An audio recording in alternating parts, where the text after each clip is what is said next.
ton agenda, il y a pas de bloc de temps, même sur cette partie gestion sur Orange, il y a pas de point. Tu sais que le lundi matin, après, quand tu arrives du train, t'as un truc qui est tout le temps là chaque semaine? Pas tout le temps. Si, alors les entraînements de basket. Ah, voilà.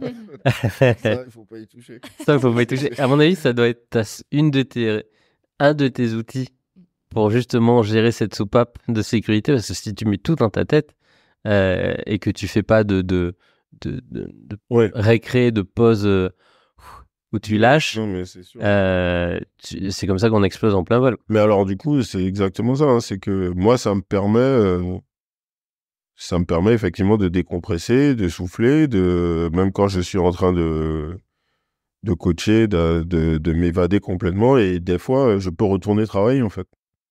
Oui, bien sûr. Le fait d'avoir fait la pause, en fait, me permet de déconnecter. De repartir prendre un train. Non, je rigole. Pas un train, quand même, mais oui, ça... Enfin, j'ai découvert ça aussi pareil, hein, sur le tas. C'est-à-dire que au début, je coachais pas. Et puis, au final, j'ai commencé à le faire et je me suis aperçu que ça me faisait du bien. Avant, je faisais du sport, j'arrive plus trop à en faire. Donc, là, pour 2024, normalement, l'objectif, c'est d'en refaire. Donc, ça veut dire Allez, on m'organise encore plus. On s'inscrit à un semi-marathon, tout le BSG. Je sais pas. On verra. On verra. Mais du coup, pour ça, je sais que toi, par exemple, toi, t'es très matinal. Ouais. Et mon objectif, c'est de le devenir. Le problème, c'est le coucher. Ah, mais moi, ça me calme direct. En fait, je me force pendant une semaine. Si je perds le rythme, je me force pendant une semaine à me lever très tôt. Je t'assure qu'au bout d'une semaine, le soir, tu vas te coucher direct. Hein. Ah ouais.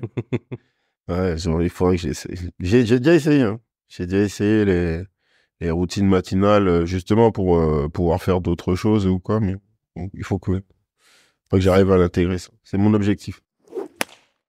Et il y a une stat qui était sortie en 2023, une étude de Sportsora qui disait qu'il y avait 80% des gens qui allaient au stade et qui s'attendaient à vivre quelque chose d'interactif. 80%, c'est énorme, en fait. Donc voilà. Et on se rend compte aussi que même les barrières d'âge, elles commencent à être un peu franchies. On peut se dire que les personnes un peu plus âgées, elles vont avoir un peu de mal à sortir leur téléphone, etc. Et en fait, au final, on se rend compte que non. Ils font quand même l'effort. Ouais. C'est une manière de s'amuser, de rigoler. Ah bah, le téléphone, c'est devenu clairement le prolongement de notre main, enfin ouais, de soi, c'est clair. Et donc maintenant, on va faire machine arrière. Retour en 2005. Donc on va imaginer que justement, on est en 2005 au Girondin de Bordeaux. Mathieu, quelle est la différence d'expérience spectateur par rapport à aujourd'hui? Toi qui digitalises la consommation de sport, est-ce que tu peux nous expliquer l'ancien parcours visiteur et ce qui a vraiment changé? Par exemple, je pense au e-billet. Par exemple, oui. Alors pour le coup, la plus grosse différence pour les fans, je pense qu'à l'époque, c'est que le club était en Ligue 1 et puis aujourd'hui. Mais blague à part, pour le coup, ouais, c'est la digitalisation le premier point. Donc, je reprends mes trois axes, l'avant, pendant, après expérience. Sur l'avant expérience, c'est la facilité d'avoir des billets, en fait. Je prends mon téléphone, je vais réserver mes billets, je reçois un billet. Il s'est rien passé de très compliqué pour moi et ça va hyper vite. Quand je vais au stade, j'arrive très facilement au stade. L'accessibilité au stade est hyper importante, la signalétique aussi. L'accessibilité à tout public, même pour les PMR par exemple. Plus en plus de stades qui sont hyper bien équipés. Le stade de Lyon par exemple, dans le nouveau stade, je crois qu'il y a juste 100 mètres entre le parking PMR et l'accès aux escalators. Donc voilà, les personnes peuvent accéder hyper facilement au stade. Ça, c'est le premier point. Ensuite, il y a tout l'aspect data, vraiment, le CRM, le fait que j'ai fait ma commande sur Internet, j'ai été reconnu, j'ai donné mes datas. Potentiellement, je vais recevoir un code promo pour participer au prochain match. Ou alors, si je suis pas venu pendant un certain temps, on va me relancer en me disant, viens, on a une petite offre pour toi. Ça, c'est l'avant. Sur le pendant, on va reparler de fan expérience, mais c'est tout ce qui va se passer du moment où je rentre dans le stade au moment où je m'assois déjà. Est-ce que ma file d'attente, elle a été compliquée ou pas?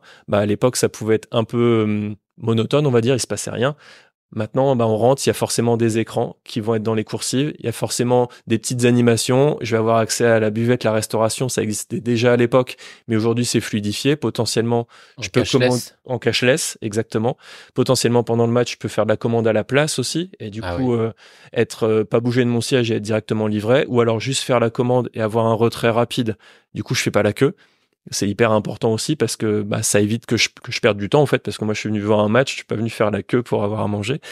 Ensuite, il y a tout ce qui est expérientiel au sens large. Donc du coup, c'est les expériences VIP, mais aussi les expériences bord de terrain qu'on peut facilement gagner même en tant que spectateur entre guillemets lambda. Aujourd'hui, je peux participer à un jeu et avoir mon expérience en bord de terrain pendant tout le match. Et c'est hyper enrichissant, qu'on soit un gamin ou un adulte, on va adorer passer ce moment-là. Et c'est des choses qu'on voyait pas à l'époque. Donc tout ça, c'est proposé par ta plateforme. Alors tout ça, non, là, je suis vraiment sur le panel vraiment hyper large. Après, si je reviens sur ce qu'on propose, nous, on est vraiment tout ce qui se passe dans les écrans. Donc, ce qu'on peut proposer, c'est sur les coursives, envoyer notre QR code et permettre aux gens de pronostiquer pour le prochain match. Qui va marquer le premier but, quel va être le score à la fin, ce genre de truc sur lequel tout le monde peut avoir envie de s'engager en fait. Et en parallèle, on continue à récolter de la data. Ensuite, pendant le match, on peut activer un quiz, par exemple. On peut activer du fan wall. Les gens vont partager leurs photos, leurs vidéos, le message d'encouragement. On sélectionne les meilleurs, on les diffuse sur l'écran géant. Ça fait des contenus intéressants et tout le monde a l'impression de s'embarquer un petit peu. Et on revient toujours sur ce même truc de notre vision, c'est de se dire qu'on veut pas que des spectateurs, on veut des acteurs, en fait.